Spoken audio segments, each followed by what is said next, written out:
Waheguru Waheguru Waheguru. Good morning. Today's morning hukamnama from Shri Darbar Sahib Amritsar is at tongue 637 of Shri Guru Granth Sahib Ji. Let's read it, understand so that we can implement in our day-to-day life. Satnam Shri Waheguru Sahib जी। सोरठ महला तीजा कर पहला तितुकी इक्यमकार सतगुरु प्रसाद। भगता की सदा तू रखदा हर जियो तुर तू रखदा आया। प्रहलाद जन तुद राख ले हर जियो हर नाकस मार पचाया। गुरुमुखा नो प्रतीत है हर जियो मनमुख परम पुलाया। विच मीन्स हे हरि तू अपने भगतां दी इज्जत रखदा है। जदों तो ये जगत बनिया है तदों तो तू भगतां दी इज्जत रखदा आ रहा है। हे हरि प्रहलाद भगत वर्गी अनेकां सेवकां दी तू इज्जत रखी है। हरनाकस नूं मार के मुका दिता। ਜਿਹੜੇ ਮਨੁੱਖ ਗੁਰੂ ਦੇ ਸਨਮੁਖ ਰਹਿੰਦੇ ਹਨ ਉਹਨਾਂ ਨੂੰ ਨਿਸ਼ਚੈ ਹੁੰਦਾ ਹੈ ਕਿ ਤੂੰ ਆਪਣੇ ਭਗਤਾਂ ਦੀ ਇੱਜ਼ਤ ਬਚਾਉਂਦਾ ਹੈ, ਪਰ ਆਪਣੇ ਮਨ ਦੇ ਪਿੱਛੇ ਤੁਰਨ ਵਾਲੇ ਮਨੁੱਖ ਭਟਕਣਾ ਵਿੱਚ ਪੈ ਕੇ ਕੁਰਾਏ ਪਏ ਰਹਿੰਦੇ ਹਨ। Now let's relate this with our day-to-day life so that we can implement it today.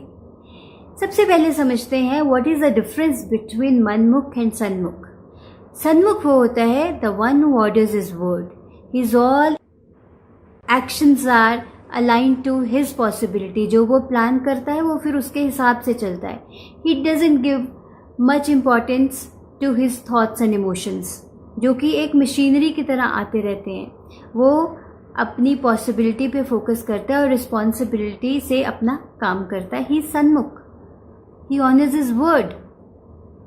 वो कॉन्सेंट्रेशन से काम कर रहा है, कॉन्शियस होके काम करता है। एंड हु इज़ मनमुख, जो मन के पीछे भटकता रहता है। प्लानिंग तो वो भी करेगा, ड्रीम्स तो वो भी देखेगा, डिज़ायर्स तो कुछ उसकी भी होंगी, बट फिर उसका पूरा दिन कैसे बीतता है? Whiling away here and there. किसी फ्रेंड का फ़ोन आ गया तो वो लंबी कॉन्वर्सेशन में पड़ गए जिसका कोई मतलब जिसमें कुछ कंस्ट्रक्टिव है ही नहीं। टीवी और इंटरनेट में इनग्रॉस्ड हो गए जिसकी कुछ आउटपुट ही नहीं है।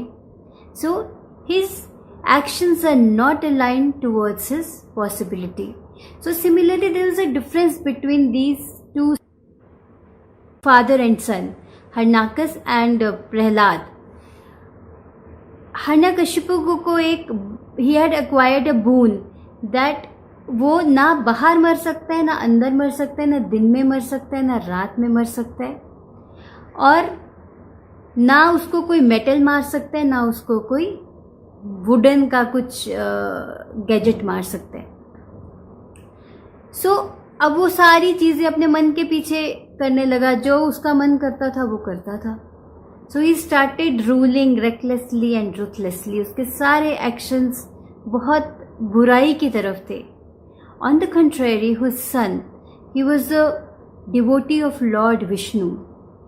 वो पूरा दिन चैंट करता था और फादर को ये पसंद नहीं था, तो उसने अपने बेटे को किस किस तरह से मारने की कोशिश करी। उसको बॉइलिंग वाटर में गिराने की कोशिश करी, क्लिफ के ऊपर से नीचे गिराने की कोशिश करी। सो ही अडॉप्टेड वेरियस मेजर्स कि वो उसका बेटा जो है वो मर जाए। But at the end what happens, let me not go in this story in detail. What happens, Lord Vishnu pillar के अंदर से आके उसको क्लॉ से मारते हैं। So he had acquired a boon that he can't die in the morning and night. तो वो टाइम क्या था? वो ट्वाइलाइट था। तो उस टाइम उसकी डेथ होती है, that too with the claw. So मनमुख, this is the difference between मनमुख and सन्मुख. Prahlad was devotee of Lord Vishnu. Totally he used to concentrate on the good and he used to concentrate on the bad. So if you desire to do something, there shouldn't be a gap in the implementation. जो कहते हो वो करो, otherwise you will deplete your power and you will postpone your success. And what will ensure your success? Commitment, responsibility. जो कहते हो करो, decision, commitment and responsibility. उससे काम करो। Don't give too much importance to your thoughts and emotions, क्योंकि ये तो एक मशीनरी है। They are affected by the outside world. तो वो जैसे जैसे हमारा माइंड कंडीशनड होता है वैसे वैसे हमारे थॉट्स और इमोशंस हम पे हावी होते रहते हैं। So don't give too much importance to your thoughts and emotions. जो कहते हो वो करो, honour your word. So let's do one assignment today. आज आप पूरा दिन आपके लिए जो भी इम्पोर्टेंट, सबसे इम्पोर्टेंट काम जो आप पोस्टपोन करते आ रहे हो, उसको थॉट्स एंड इमोशंस में नहीं जाना, बस उस काम को अकम्प्लिश करना है with commitment and responsibility. Plan करो और रिस्पॉन्सिबिलिटी के साथ और कमिटमेंट के साथ उस पर एक्शन लो। So do this, take care, have a great day, bye bye. Wahe Guru.